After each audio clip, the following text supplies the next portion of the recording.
Welcome back friends. ફિલ્મની 50 મારી ચૂકેલા ચંદન રાઠોડ પૂરા કરવા જઈ રહ્યા છે 28 વર્ષ. ત્યારે જોઈએ ચંદન સાથેની ખાસ વાતચીત.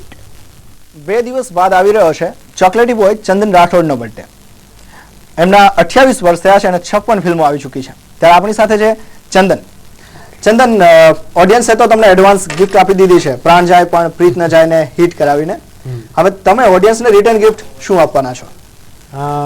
બસ આવતા મહિને ફેબ્રુઆરીમાં એક બહુ જ મહત્વની ફિલ્મ ઘરવાળી બહારવાળી કામવાળી રિલીઝ કરીશ. એટલે આઉટ એન્ડ આઉટ એન્ટરટેનમેન્ટ, લોકો હસી હસીને ઊંધા પડી જશે. શું છે આ ફિલ્મમાં ખાસ કે લોકો એટલા બધા ખુશ રહેશે, એની એટલી બધી ઇંતજારી રહેશે? નંબર 1 તો અમારા ફાધર રાઇટર ડિરેક્ટર કેશવ રાઠોડનું એક સપનું છે. નંબર 2 લાઈફ ટાઈમ રોલ જેને કહી શકાય. આજ સુધી ગુજરાતી ઇન્ડસ્ટ્રીમાં કોઈ જ હીરોએ આવું કેરેક્ટર પ્લે નથી કર્યું. અને number 3 out and out comedy. આજ લોકો સાસ બહુ આ તે બધા સોશિયલ ડ્રામાથી કંટાળી ગયા છે, એટલે માઇન્ડ ફ્રેશ કરવા થિયેટરમાં આવશે, એ લોકોને ધમાલ વસ્તુ જોવા મળશે. અને નંબર 4 કે મેં પોતે એક ગીત ગાયેલું છે આ ફિલ્મમાં. એટલે એક્ટર તરીકે નહીં અને તમે સિંગર તરીકે પણ આ ફિલ્મમાં જોવા મળશો. એબ્સોલ્યુટલી. શરૂઆતમાં તમે કહ્યું કે આ ફિલ્મમાં ડિરેક્ટર છે તમારા ફાધર કેશવ રાઠોડ.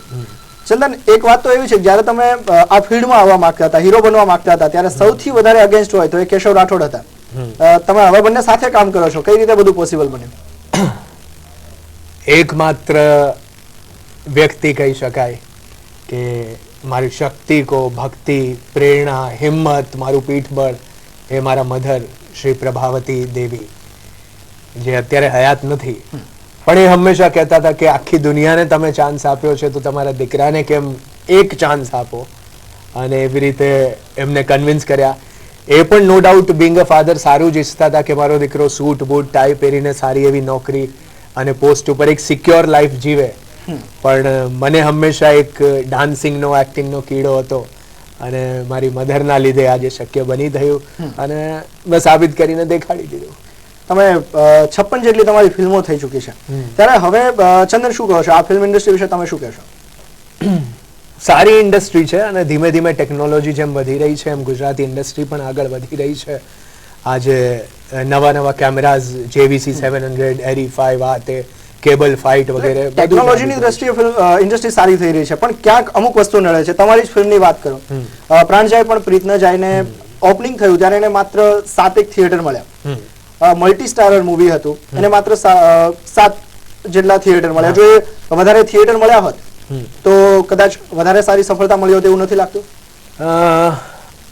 સાચી વાત છે કે ગુજરાતી ઇન્ડસ્ટ્રીમાં અમુક ગ્રુપિઝમ એવા થઈ ગયા છે અને નામ નહીં આપી શકાય, પણ ઘણા બધા એવા લોકો છે જે લોકોને ટેકનિકલી કે મેકિંગની દ્રષ્ટિએ કોઈ જ રસ નથી, પરંતુ એકબીજાની હરીફાઈ કરવા, એકબીજાને ગળા કાપવા, આને સિનેમા મળે આને ના મળે એવું બધું કરવામાં માને છે. એના કારણે કદાચ અમને 7 થી 8 સિનેમા ઘરો જ મળ્યા. પણ ફિલ્મે જે રીતે બમ્પર ઓપનિંગ લીધું છે એ આખી ઇન્ડસ્ટ્રીની સામે છે કે 2011ના વર્ષની પહેલી સુપરહિટ ફિલ્મ એ છે. એક્ટર તરીકે તો તમે સપના જોયેલા છે, તમે સિંગર તરીકે ગીત ગાયેલું છે અને તમારા ડાન્સ પર દર્શકો આફરીન છે. તમે શું માનો છો તમારી પાસે આજે ત્રણેયનું જે કોમ્બિનેશન જે છે એના કારણે તમે ઇન્ડસ્ટ્રીના દરેક સ્ટાર્સને મહાત આપી શકશો? એબ્સોલ્યુટલી. મને કદાચ હું કહીશ કે અભિમાન નથી કરતો, પણ આજની તારીખમાં એક સંપૂર્ણ હીરો કહી શકાય એવો ગુજરાતમાં હશે તો એકમાત્ર ચંદન રાઠોડ જ હશે. તો ચંદન રાઠોડને સૌથી વધારે કોમ્પિટિશન આપનાર ચંદન રાઠોડ કોને કોમ્પિટિટર ગણે છે? કોઈને નહીં, પોતાની જાતને. મારી હર ફિલ્મે હું પોતે વધારે ને વધારે સારું પરફોર્મન્સ આપું અને બેસ્ટ બનું, કારણ કે ક્યારે પણ કોઈ વ્યક્તિ સંપૂર્ણ એક્ટર નથી બની શકતો. Actor is never 100%. એટલે આજની તારીખમાં હજી હું બેટર ને બેટર કરીને મારી કોમ્પિટિશન મારી પોતાની સાથે. તમારી ઇમેજ એક લવર બોયની છે, તો લવર બોયની ઇમેજ ક્યારે તૂટશે? બસ લવર બોયની ઇમેજ આઈ નો, કારણ કે પહેલી જ ફિલ્મથી લોકો નાથીઓ તરીકે મને ઓળખતા થઈ ગયા. ત્યારબાદ હમણાં છેલ્લે પ્રવીણ તરીકે પણ લવર બોયમાં જ છું.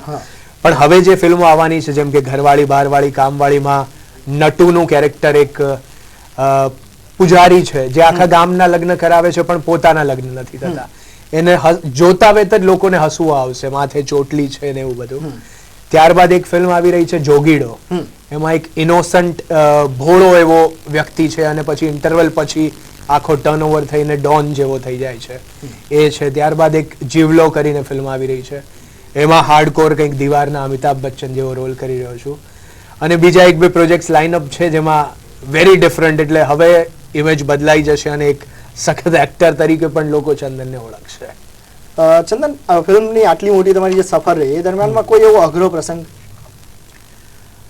અઘરો પ્રસંગ જે રીતે મેં કીધું કે મારા મધર એ સૌથી મોટી મારી શક્તિ અને મારું પ્રેરણા બળ રહ્યું છે. એમને મેં સડનલી જ્યારે 2007માં ગુમાવ્યા અને ત્યારે હું શૂટિંગ કરી રહ્યો હતો રાજપીપળામાં. ફિલ્મનું નામ છે હાલને છોરી હાલ મેળે લઈ જાઓ. અને ત્યારબાદ મને તો રાત્રે 1:30 વાગે ન્યૂઝ આવ્યા અને હું મુંબઈ પહોંચ્યો. આઈ વોઝ શોક્ડ કે આ શું બન્યું છે ખબર નથી. એ લોકોએ ફિલ્મ પેકઅપ પણ અનાઉન્સ કરી દીધી હતી, પણ ચોથા દિવસે મને યાદ છે કે એમની સાદડી જેવી પૂરી થઈ અને સાંજના જ હું ફરીથી એ લોકોને ફોન કરીને રાજપીપળા લોકેશન પર પહોંચી ગયો.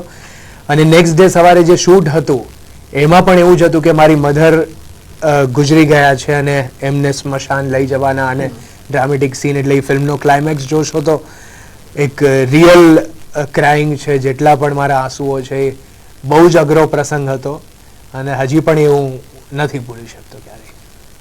ખેર, અઘરા પ્રસંગ બાદ થોડી હળવી વાત કરીએ. ચંદનની જે લવર બોયની ઇમેજ છે એ લવર બોય રિયલ લાઈફમાં જ હોય છે કે રિયલ લાઈફમાં પણ લવર બોય છે?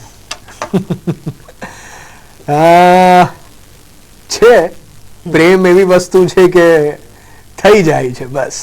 કઈ ઉંમરે પહેલી વાર ફ્લર્ટ કરેલું? તો મારા ખ્યાલથી મને લાગે છે કે 11મા ધોરણમાં હતો ત્યારે મને એક છોકરી પ્રત્યે આકર્ષણ થયું હતું અને સિલસિલો હજી સુધી ચાલુ છે. તમારા ફેન ફોલોઈંગની વાત છે, તમે કોના ફેન છો કહેશો? બોલિવૂડમાં તમે સૌથી વધારે ફેન હોય એવા હીરો અને હિરોઈન કોણ? અમિતાભ બચ્ચન તો નો ડાઉટ બધાને ગમતા હોય છે, પણ યંગ જનરેશનમાં કહીએ તો રિતિક રોશન, લાઈક એમ કહી શકાય કે સખત લુક્સ, એક્ટર, આ તે બધું. અને અનિલ કપૂરનો હું એક સારો એવો ફેન છું. હિરોઈનમાં માધુરી દીક્ષિત. આપણા ગુજરાતી ઇન્ડસ્ટ્રીની વાત કરીએ તો ગુજરાતી ઇન્ડસ્ટ્રીમાં ગમતા હીરો હિરોઈન કોણ? રણજીત રાજ અને સ્નેહલતા. એવી કઈ હિરોઈન છે જે સામે આવે તો તરત દિલ ધબકારો ચૂકી જાય? ગુજરાતમાં? હા, ગુજરાતમાં. ગુજરાતમાં રોમા માણેક. અને એવો કયો સ્ટાર છે જે સામે આવે તો તરત તમને આમ ગુસ્સો આવી જાય?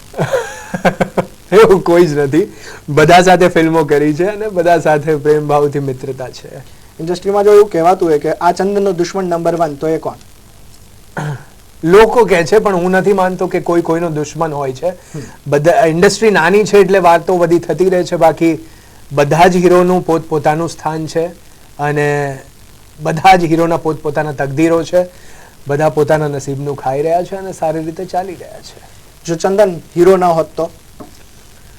હીરો ના હોત તો ઇવેન્ટ મેનેજર હોત, કારણ કે post graduate in event management કરેલું છે મેં. વિલે પાર્લેમાં ઇન્સ્ટિટ્યૂટ છે ત્યાંથી. અને મારી પહેલી 4 ફિલ્મો જ્યારે મેં કરી ત્યારે હું ત્યાં નોકરી કરતો હતો એઝ એ ઇવેન્ટ એક્ઝિક્યુટિવ. એટલે હીરો ના હોત તો ઇવેન્ટ મેનેજર તો હોત જ. વેલ, હવે તો તમે હીરો છો જ અને એક સાથે 50 પણ મારી ચૂક્યા છો.